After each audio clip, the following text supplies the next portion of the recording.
Hey everyone, welcome to another episode of the Ben Tracy Podcast.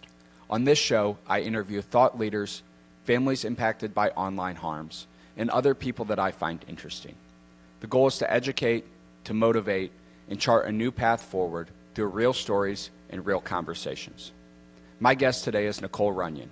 She's a psychotherapist, parent coach, keynote speaker, and as of just a couple days ago, a published author with the release of her book, Free to Fly. One thing that I found really interesting in getting to know Nicole is that she left her private practice working with children to speak to, write for, and coach their parents. I personally have found her work to be bold, passionate, and frankly very much needed. So I'm glad to have Nicole with me today, and I think you will be too. So Nicole, thanks for joining me. Hi, thanks for having me. I'm really excited to talk to you today. So you're a therapist working with kids, and you quit doing that to work with their parents. How come? So I had noticed a pattern in my practice right around 2014, 2015. Interestingly enough, right when smart devices started coming on the scene for younger kids, particularly in middle school. And the pattern I was seeing were kids who were coming in with major mental health issues, severe stuff like self-harm. Many of my clients were coming from their first suicide attempt after their hospital stays. And many of them were adolescent girls who were, for the first time, exposed to social media with no parameters, no restraints, no boundaries. And in my community, this correlates right along with the schools allowing children to use smartphones more during the school day. And so I would do social histories with these kids coming into my practice, and the majority of them were not coming from any kind of known trauma history. And in my training, when you see major mental health issues in children, chances are there's something rooted in trauma, abuse, neglect. There's always an explanation, but I couldn't find an explanation for these kids. And at the time, we didn't really have a national conversation around what technology might possibly be doing to our children and their development. But in my professional experience, it seemed that technology was the only change for this cohort of kids than any previous generation of kids I had seen before that. So I started speaking about it in 2016, and people were really fascinated. I got a lot of excitement around the topic, but nobody was really particularly motivated to do anything about it. I think at that point, the pain wasn't great enough. And over time, through COVID especially, because this is when more kids were on tech and they were on it for longer, I saw an even more increase in the mental health issues. And I also saw a lot of permissive parenting that allowed children to be comfortable all the time, not work through hard feelings, and not gain that independence and sense of agency and feeling like they're capable. And so the combination, I think, of parenting and tech has really altered our kids' lives in a way that's creating a lot of dysfunction. And so I decided 2 years ago, instead of diagnosing, pathologizing, disordering these things for children, that I was going to address those two particular issues: what tech is doing to their development, how it infiltrates it, and then what that parenting to keep the kids comfortable is creating as well. And so that's why I decided to leave. Yeah, one of the things that I found interesting, I literally got your book yesterday in the mail. And I was telling you this, before we started recording. As I've read through the first couple chapters, it's just like I keep finding myself saying, yes, this is exactly what I've observed in my work, speaking both to, what I hear from the kids every day, but also what I get from the parents. And one of the points that you made, I think either in the introduction or the first chapter, was you said that in your practice, 70% you thought were not kids who needed therapy, but were their parents who needed coaching. And the other 30% were kids who actually needed therapy themselves, which I found to be fascinating. Yeah, and quite sad, because what I've experienced and what all of the therapists in my community, and I know in the broader macro culture is a real big influx in kids coming to mental health services, whether that's private practice therapy or community mental health or psychiatric care. In my area, to get in to see a psychiatrist for a child, you could wait up to a year. And what I wanted to do was address that we will never have enough therapists, we will never have enough mental health treatment facilities, and nor do I want to see that. I don't want to see a mental health treatment facility in every corner like I do in urgent care. And so in order to address that, I wanted to flip the script and acknowledge that, yes, therapy is great for kids who need it, but let's address the kids who don't need it in a different way.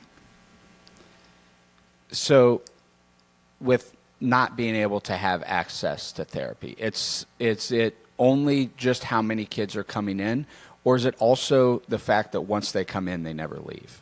Yes, both. Yes, I'm so glad you brought that up, because what tends to happen is when you have a kid who is reacting to their environment, and it's really the parents that need the help and the parents that can change and then make change in the child to not see those symptoms. That kid in therapy, two things happen. One is they internalize that something's wrong with them, and they become attached to their diagnosis. Like, this is a disease, this is an illness, this is something I have, I can't control. And they tend to use it as an excuse. Many times kids will say, oh, I'm anxious, I can't, go to school on time, or I'm anxious, I can't finish my homework. And instead of pushing through those anxious feelings, because anxiety is frankly a part of life and discomfort is a part of childhood and growing, they're told something's wrong with them, and they can use that to avoid the discomfort, which actually makes it worse. So the second thing happening is they're ruminating. They're talking about their feelings, they're thinking about their feelings, and there really is no action being taken because they leave your office. And while most therapists who see kids are well-intentioned and work with parents and want to work with the family, the entire energy around a parent scapegoating the child as the problem and not acknowledging that they have work to do means that even if they're working with a therapist, 9 times out of 10, their mentality is going to be the kid. The focus is going to be on the kid and what's wrong with the kid. So they're going to leave your office. The parents aren't going to change what they need to change. And the kid's going to come back to you, continue to ruminate about their feelings, and not find solutions. And from the therapist side of it, I mean, is it not to their benefit to have someone in their services long term? One of the things that I found interesting in that first chapter too that I mentioned was you said something about once insurance coverage became available for mental health services, all of a sudden we no longer saw, and maybe I'm misquoting this, but we no longer saw things like ADD and ADHD as treatable, or maybe the word you used was changeable. So will you talk a little bit about that? Because I found that to be very interesting. Yeah, you definitely got that right. So what happens when somebody comes to therapy and they want to use their insurance is that you have to give them a diagnosis. Even if they don't really fit the criteria for anything, in order for insurance to deem it medically necessary and pay for the therapy, there has to be a diagnosis. And a lot of kids are not coming to therapy with an actual real DSM diagnosis. They're coming to therapy with some adjustment issue, or some trouble maybe with conflict or behavioral issues. And the DSM, which is the manual that we use to diagnose, has extended what's pathological and what's not. So an adjustment disorder is actually considered a legitimate reason to get therapy and to have it paid for by insurance. But all it really means is that the child is struggling with something in their life. And I don't think that should be pathologized. That could mean they moved and they had to switch schools. That could mean their parents got a divorce. It could mean that they lost a grandparent. And all of these things, while they're upsetting and we want to make sure we help kids through them, the reactions are not pathological. They're actually quite normal. Yeah, those are all things that are, unfortunately, a normal part of life and a normal part of childhood. That's right. And kids really need to be learning how to work through it with adults who can stand in their authority and their boundaries and hold the space for them to work through. Yeah, one of the things that I found interesting, kind of transitioning off the therapy piece of it, is what you termed, maybe somebody else termed it, but the authoritative parenting. What does that mean? Yeah, so it's the most ideal form of parenting, and we're really losing a sense of what that is, because what's come on the scene more recently as an ideal form of parenting is what's called gentle parenting. And that has gotten way misinterpreted. I think people think gentle parenting is permissive parenting, making your kids happy, keeping them comfortable, not having a lot of rules and boundaries, when actually gentle parenting was meant to be authoritative. And authoritative is, on one side, nurturing and loving, on the other side, firm and strong. So an example of that would be if a teenager was asked to do a chore and the teenager didn't do the chore. So a lot of parents, what they'll do is they'll do the chore for the teenager because they don't want the fight, they don't want the conflict, they're frustrated, they just don't want to deal with it, right? So they do the chore for them. And then what happens is they internalize that resentment, and then they maybe act passive aggressively toward their kid. Maybe they yell at their kid because inside they think, oh, well, you're lazy, you didn't do that.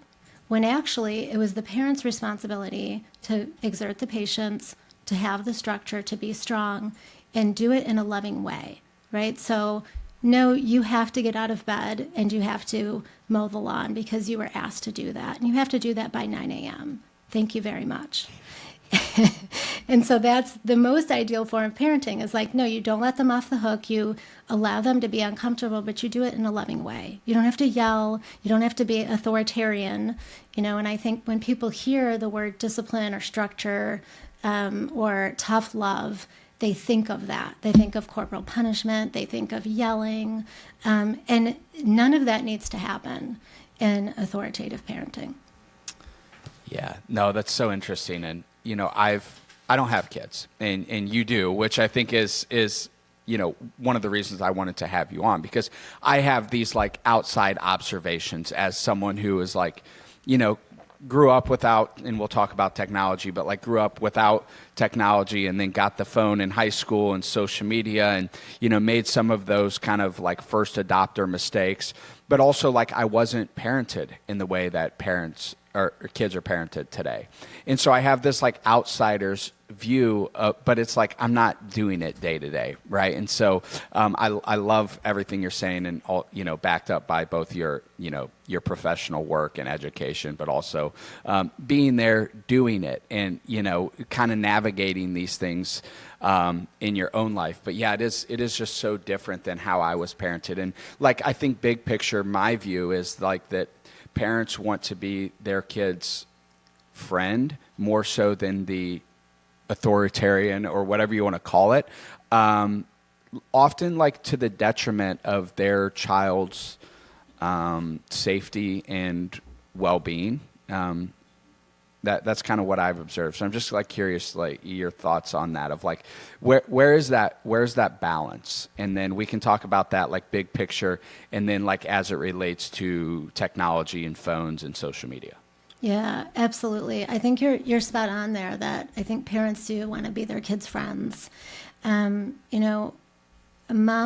spend 120 minutes on average a day with their kids, and dads spend even less, 85 minutes. So parents are busy. We're working, we're exhausted. We're, on the weekends, spending the entire weekend on our kids' travel sports, right? And the demands just keep coming. And so I think what's happening is, in that short period of time that parents spend with their kids, they don't want the conflict. They don't want the discomfort, the difficulty. And now we have this modality with tech that keeps it real easy for us to just enjoy our time. And we're all trained to be entertained on a regular basis. And we're all trained to check out when we have a free minute. And we're overstimulated most of the time. So these devices are seemingly calming us, are seemingly making us happy, are seemingly making our kids happy.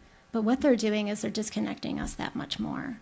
And so what I advocate for is parents putting down their own tech so that they can connect more with their kids, even in that little bit of time, that 120 minutes.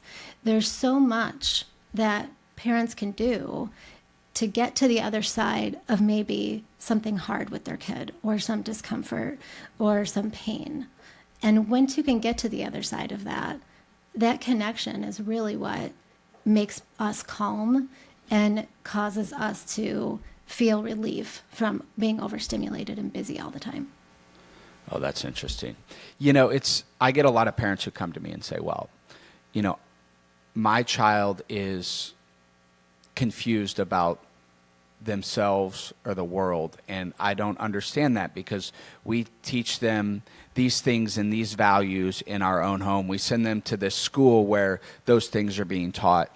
And so why is there like this disconnect? I feel like part of it is some sort of typical teenage rebellion, I think, against what their parents or teachers are telling them.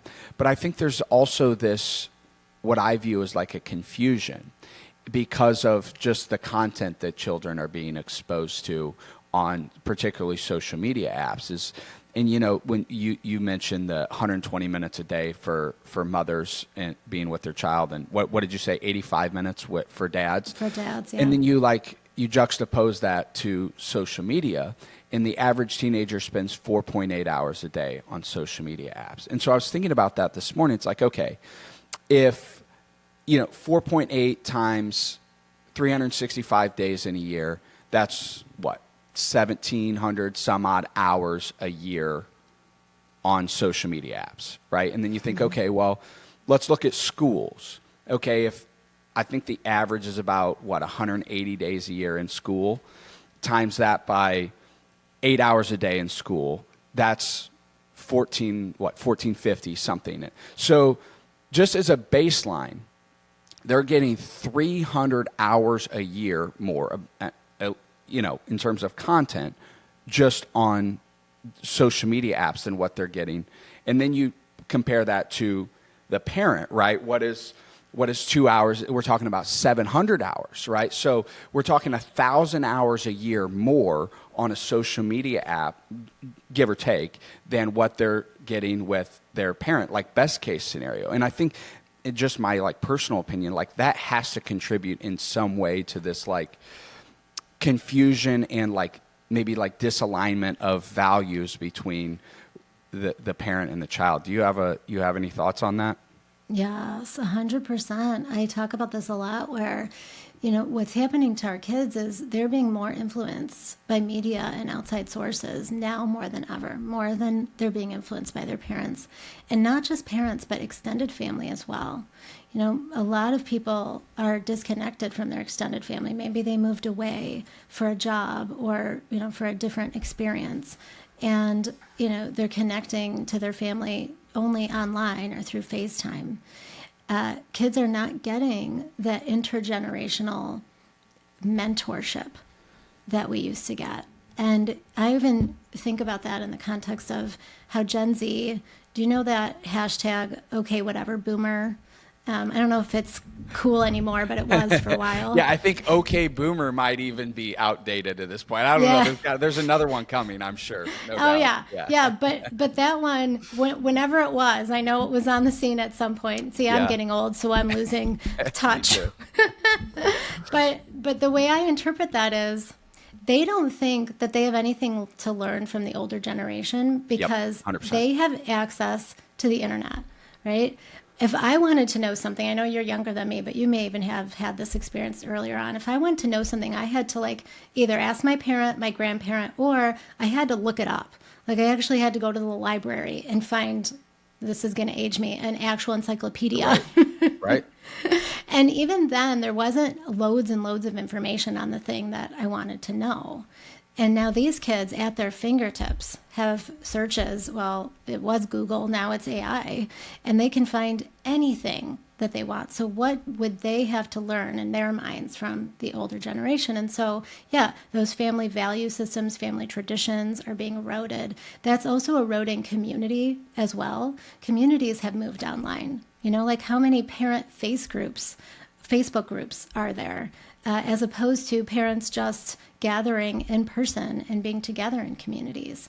And this is to the detriment of our kids. Well, you do presentations just the same as I do. And I often wish that I could do this in real time, which is like take a picture of the parents before I start speaking. And there's 100 parents in the room, and less than 10 of them are actually talking to the person sitting next to them. And it's like, I would love to just start my presentation with like a zoomed out picture of that audience 30 seconds before it started and like put that on the PowerPoint slide, because I think it would be extremely eye-opening. And I don't think parents think about that so much as, with like anything else, of course the kids are going to emulate the behavior of what should be their role models. And they've grown up watching their siblings, their parents, even many times their grandparents staring at this screen, often saying things that they themselves would never say face to face behind the comfort of that screen. And, one of the points I make often is like, the only difference is the platform in terms of the way that these kids treat one another. They've grown up watching, politicians, celebrities, athletes doing it on Twitter or Facebook. The kids do it on Snapchat and TikTok. The only difference is the platform. So I'm curious if you've observed something similar. Oh, yeah, absolutely. I mean, kids mimic adult behavior from very early on. I remember when my kids were little, they always wanted my car keys. And I, would take my best efforts to get them car keys that looked real, but actually weren't car keys, because that's gross, because they would want to put them in their mouth. But they were always, they were never, satisfied with the decoy. They wanted the real thing. They want what we have. They want to do what we're doing. And this is so important because we have a national conversation now about the kids and how tech is affecting them, but we very rarely talk about the adult usage and how that is absolutely trickling down onto the culture of our kids. I see it everywhere. I'm sure you do too. Like when you have this lens on it, you can't not see it. I see it in doctors' offices and grocery stores. I went to the car wash one day, and this car wash is quick. They get you in and out. But this kid had an iPad in his lap. He was no more than 5, and the parent was on their phone while they were sitting and waiting for the car wash. And that's an opportunity to teach or to play or to just enjoy a moment of silence. But so often that's not happening. So the iPads, I want to talk about that. In schools. So you've been doing this a while, as have I.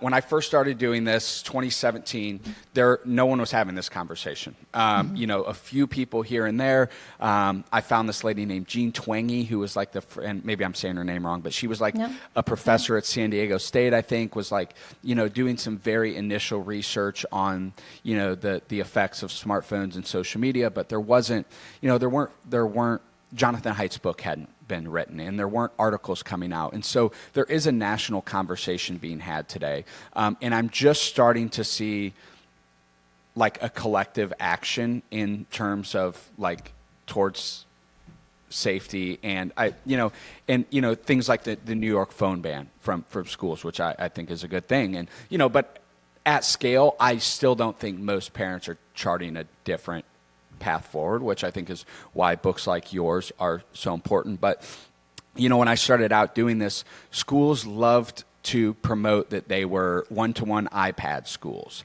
Mm-hmm. And I see much less of that now. Very few schools are leading with that. No private school is putting that on the front page of their website of we're a one-to-one iPad school. I don't see that nearly as much. And, it's interesting. I think part of this goes back to parents as well, is the parents, I don't know. I graduated high school in 2012, and I think parents were more restrictive, or schools were more restrictive in 2012 than what they were in 2018, 2019, because parents started wanting to talk to their kid. They needed that constant communication. And so then schools went to, okay, well, the cat's out of the bag. Let's do the iPads. Let's be pretty permissive with our phone policies because that's what our parents want. And then all these issues start to happen. And then parents, of course, get upset about that. And now the conversation is, well, let's remove phones from the schools. And, you still have parents who are in that, well, I need to be able to contact. But this is what parents wanted in the first place. And now that they see the effect of it, they want to go back the other direction.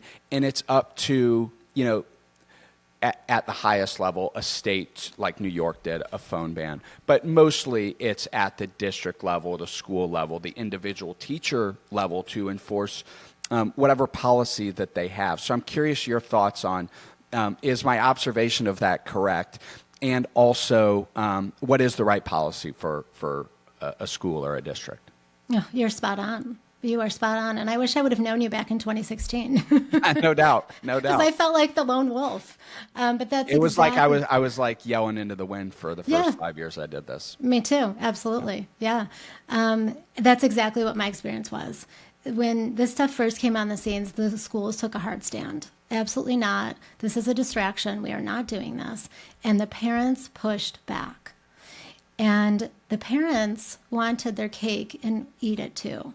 I remember doing a presentation in, I'm guessing it was maybe 2017, 2018.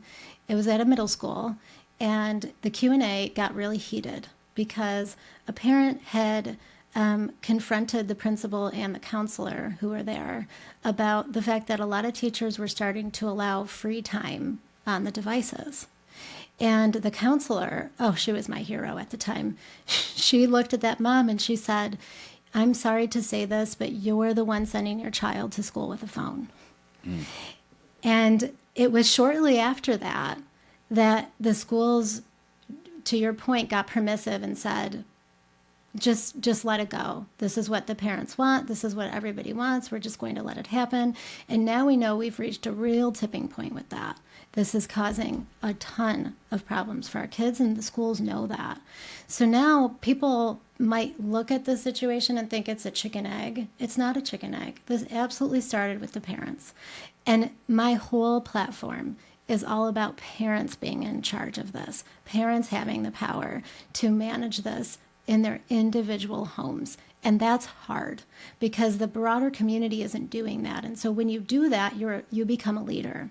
And leaders struggle. It's easier to go to a school board meeting or one of our presentations where somebody's going to give you a microphone, then you can speak directly to the principal in front of an audience. Or frankly, and some of the people that I like in this space and that I'm close to aren't going to like that I'm saying this, but it is easier to go yell at a politician.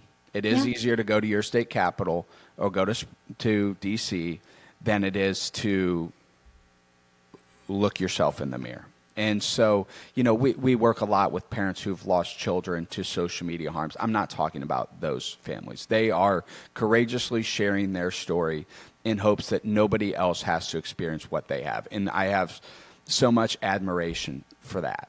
But so many of the other parents think, well, and look, it's not, the schools do have a role. Politicians have a role. The companies themselves have a role. But ultimately, the hardest, but also the easiest and most practical is to change your own home. But that's a much more difficult conversation, right? It's easier to say, I'm going to go to this school board meeting and I'm going to yell and scream about like one line in one book in one school library that no kid's ever been to, but I'm not going to pay any attention to the fact that my kid's spending 1,700 hours a year on social media apps. Like that's where they're being exposed to this stuff overwhelmingly. And so it's just it's so interesting to me. And it does make parents very uncomfortable. And I'm curious if you've experienced this because, I'm pretty direct in you heard my presentation. Like I'm pretty direct and it does, you can visibly see them get uncomfortable often.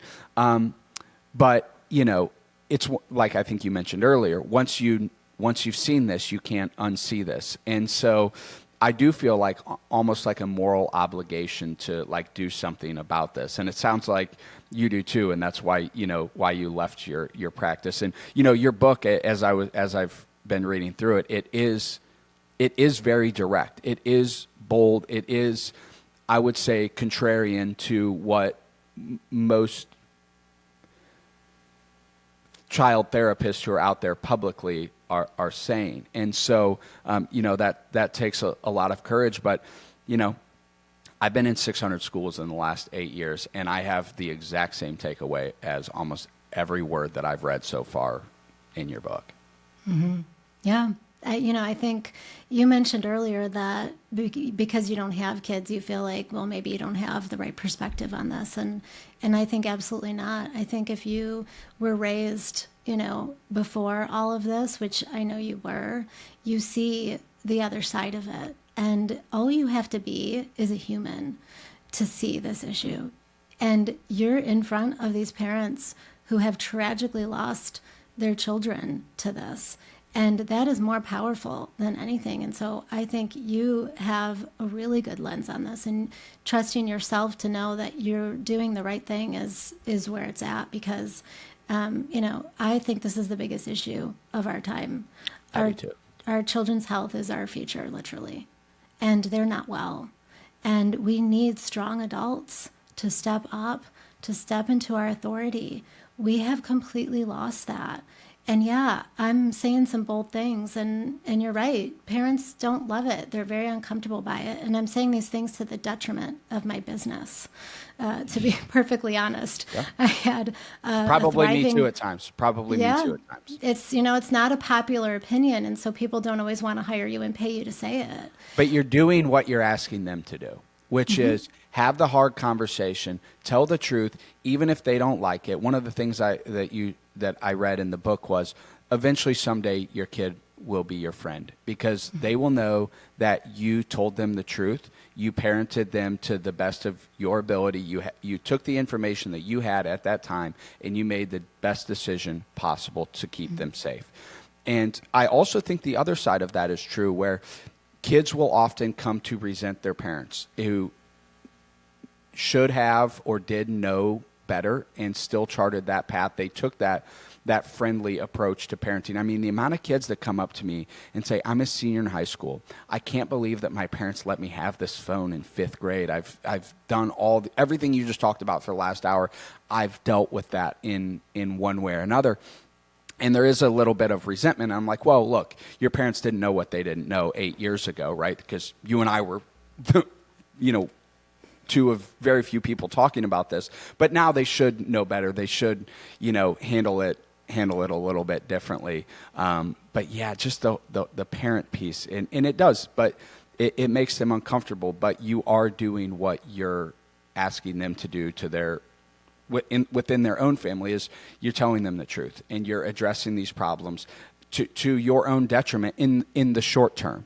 But people, I think, are starting to come around, and hopefully this book gets out there, far and wide, and it brings more people into this conversation and to a different path forward. But you are having a difficult, uncomfortable, hard conversation, but it's one that needs to be had, and you are doing something that is actually the friendliest thing that you can do, which is trying to keep kids safe and healthy at scale. And so, I just think that's great. So, okay. So as far as the actual tech, like parents say to me, well, if my kid isn't on this stuff, they're going to miss out on some social interactions. What would you say to that? That's like the number one question that I get in my talks.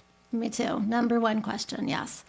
I would say that is absolutely a genuine, real, valid concern. And I would say that that's still the parent keeping the kid comfortable and trying to be their friend. So what I mean by that is we have to allow the discomfort for feeling left out, for having that challenge of not being on social media, potentially even being the only one. Because the lessons that our kids need to learn in this time in their lives, like adolescence, you can't you can't teach that later on. They can try to learn it. I mean, we're seeing it with Gen Z, the older ones. They're not doing well. And they're highly dysfunctional, not holding jobs, not healthy overall. 42% of them have a mental health diagnosis. 42% of Gen Z have a mental health diagnosis? Yeah. Mm-hmm. Wow. Yeah. And so this is not the time to follow. This is the time to lead. And leaders have to do hard things, and leaders have to make sacrifices, and leaders have to go through painful experiences. And so I don't mean that it's okay for your child to be isolated socially. I mean that if you're a parent that's going to say no, then you're a parent that's taking on the extra challenge of helping your kid learn to socialize in the real world, despite the fact that everybody else is socializing online. And I will say that I do this with both of my kids, who are 11 and 16. Neither one of them has social media, and they both have thriving, healthy social lives. My 16-year-old, his friends actually go out of their way to text him and call him because they know he's not on Snapchat or anywhere else they can message him. Because they love him and they care about him and their friends, and they don't not want to include him in the plans, even though he's not on the platform. Well, and I think that parents have this misconception that if they allow their child on there, that they're not still going to feel left out. And so many kids come to me and say, well, I'm on Snapchat. I have all of my friends' location on the Snap map, and they will hang out. I won't be invited, and I'll spend that entire 3 hours that they're all hanging out looking at who's there, where they're going. Oh, they just went to a restaurant. Now they're back home. Now they're at this person's house, or they're at this party, and I wasn't invited. And many of them feel the same exclusion, and sometimes I think worse.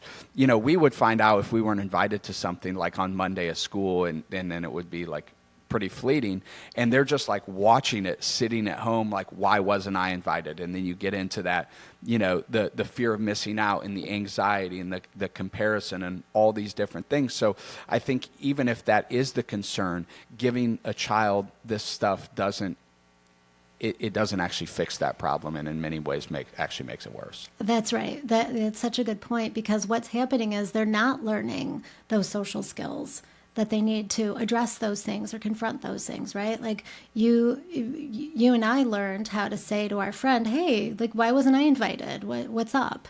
You know, and while that's an uncomfortable conversation, might create conflict, you learn to work through that and get to the other side of it, where we're seeing with Gen Z that they never learn these lessons and they're really struggling in the world because of it. So yeah, I think the social media isn't solving that problem. It's so interesting. These kids will line up after my talks, and they'll come up, and, you know, so many of them shake my hand, look me in the eye, and, you know, thank you so much. This was great. I had this one specific question, and we'll have a 3 or 4 minute conversation. And then towards the end of that conversation, they'll say something about, well, I actually don't have a phone. I was just curious about this conversation, you know, the presentation, and I actually don't have a phone or social media. And I was like, I've been thinking that for the last 3 minutes we've been talking because of the conversation that we were having. Yeah. And then, I mean, you can almost see it. Then you'll get some other kids come up and they don't do any of those things. It's just the opposite of that. And then it's like, oh, this is a kid who's chronically online. And at some point in that conversation, they will get to that of, I spend 5, 6, 7 hours a day on my phone, on social media apps. So I'm curious, you know, based on your work and research, what do you think is the right age to give a child access to a smartphone and then social media? And then how much time, once they are on there, how much time should their parents allow them to spend on there each day? Yeah. Look, I mean, honestly, the kids shouldn't get this stuff until they're 21. You know, it should be looked upon like alcohol and drugs. But, you know, I'm aligned with Jonathan Haidt's recommendations of, you know, social media. I actually don't think they should have social media till 18. He says 16 and 14 for a smart device. Now, that being said, I think if your 14-year-old is getting a smart device, they need a lot of limits. So my thing is like not a lot of apps, because the more apps you have on that phone, the more you're going to be on it. And things as simple as, and I know all these phones have already like uploaded things like the weather app, and they're just there. But even the weather app, it's like that's one more thing you're on your phone checking. It's one more thing you're not using your critical thinking skills for. And the more that they are using these apps to rely on them for thinking, for their brain functioning, then the less that they're developing the way that they need to. So lots of limits. I think tech-free zones in the house are really good. Like I always say, the dinner table should be a sacred space for families and no phones. And that means parents too. And even, if you want to designate certain living areas in the house as no phone zones, I think certainly they should not have them in their rooms at night. Oh my goodness, so many. I'm sure you've heard this too. So many of them are on it all night. The number one symptom I was hearing in my practice before I left seeing kids was, I'm tired. Yep. Yeah. So these are some basic things, but overall, I would like to see, if your kid does have a smart device, that they understand that that's like spending time on that is actually considered like a relationship. And when they're on it, they're not connecting with people in the real world. So asking them to prioritize the real world connections and relationships over their phone relationship and connection, and just having them be aware of that. And I don't think they can do that until they're older. So a parent's listening to this. They have a child who's 13. They've given their child a phone. Their kid has Snapchat. They have TikTok. The parent hadn't heard my speech before, hasn't heard your speech before, hasn't read the book, but heard this conversation and has thought, okay, well, I'm going to order this book off Amazon, but I don't know what to do because I've already given my kid access to this. I want to take it away. Is that the right thing to do? Because I get this yes. a lot. And frankly, to be 100% transparent, it's one that I struggle with too. Because the kids, they are going to fight it. They have this family dynamic. It is going to create a very tense, negative relationship, at least in the short term, and possibly longer. I don't know how long that is. And so any thoughts on removing it once you've given access to it, both the phone and social media? Yes, great question. This is one I get to all the time. Yes, it will cause conflict. It will cause discomfort, but temporarily. So what parents need to remember is that when we know better, we do better. So if you're someone who gave your kid this stuff and didn't know, and legitimately thought that it was okay because everybody else was doing it, and now you're hearing this information, you want to learn more, you can start by apologizing to your child that you are sorry you brought something into the family that you didn't understand yourself. And now you understand it. And when we understand something and we know better, we do better. And so we're making this choice as a family. It's a family value system. Mom and dad are going to start recognizing our usage. We're going to start putting our phones down, not being on social media as much, if not at all. And we're all going to do this together because this is what our family is going to prioritize, and this is what's important. And then what you do is you fill them up in the real world. Because what happened to them while they were on the device is they didn't get what they needed in their development. So however old they were, and if you do buy my book, I'll walk you through child development from birth all the way through 25. So you can see where maybe your kid got the device and it infiltrated that part of their development, and then how to rebuild that for them. And then what you do is you stay connected and you make sure that they're getting what they need emotionally. They're getting more physical movement. They're more healthy because a lot of this goes hand in hand with health as well. If they're on a device in their room with the door closed, they're not moving, they're not getting sunlight, chances are they're eating junk food. And so just an overall kind of showing them that this is a healthy life instead of telling them, because those same parents that are afraid to take away the devices are the same parents that are nagging and yelling and saying, get off the phone and you're on it too much and you're being lazy, right? And so there comes that authoritative parenting. Firm boundaries, structure, authority. on one side, love on the other, because for this issue, saying no is love. Yep. It's 100%. telling your kid, I love you. And this is the hardest thing we're going to have to do together, but I'm doing it because I love you. And no matter what, they will fight you. They will kick and scream. They might even become violent. I'm not going to sugarcoat it, but they will know that you stood in your parental authority because of your love for them.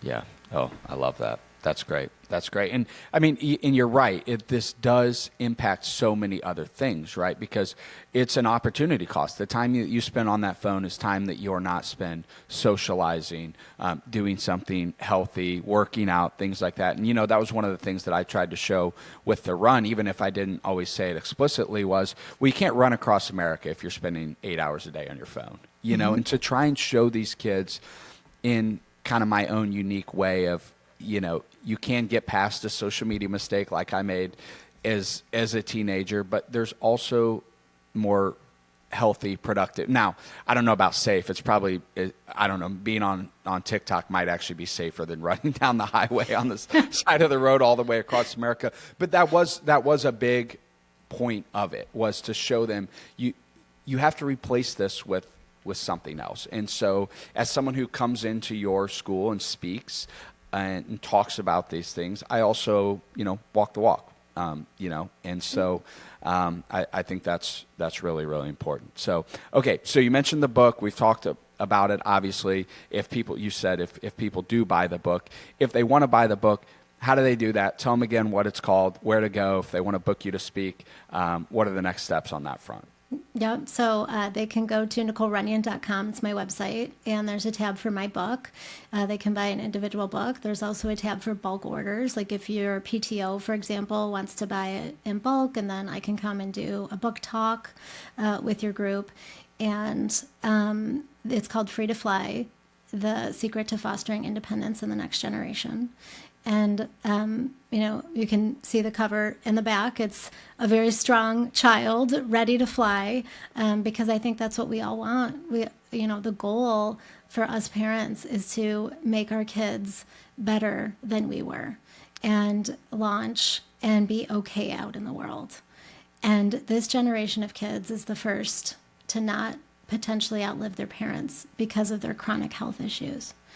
And so I wanted to give parents a message of hope that we are in charge of this. We have way more power than we think, and our influence over our kids is the most important. Yeah, well, you gave them a message, but you also gave them a script and a formula to follow too, which I think is really important. The problems are easy to identify. It's harder to Yes. put forth solutions, and I think you did a great job of that just in, the couple chapters that I've read already, and I'm very much looking forward to finishing the rest of the book. And I would encourage anyone else who's listening to go out and get that Free to Fly on Amazon. I think I got mine quickly. It's just like the Prime, overnight, they'll get it there quick. So yeah, Amazon was on it. I had people, the launch day was Tuesday, and I had people texting me all day. I got my book. So yeah, thank you, Amazon, getting this message in people's hands quickly. Yeah. Well, that's great. Well, Yes. I appreciate you joining me. Thank you. I appreciate you having me. This was great.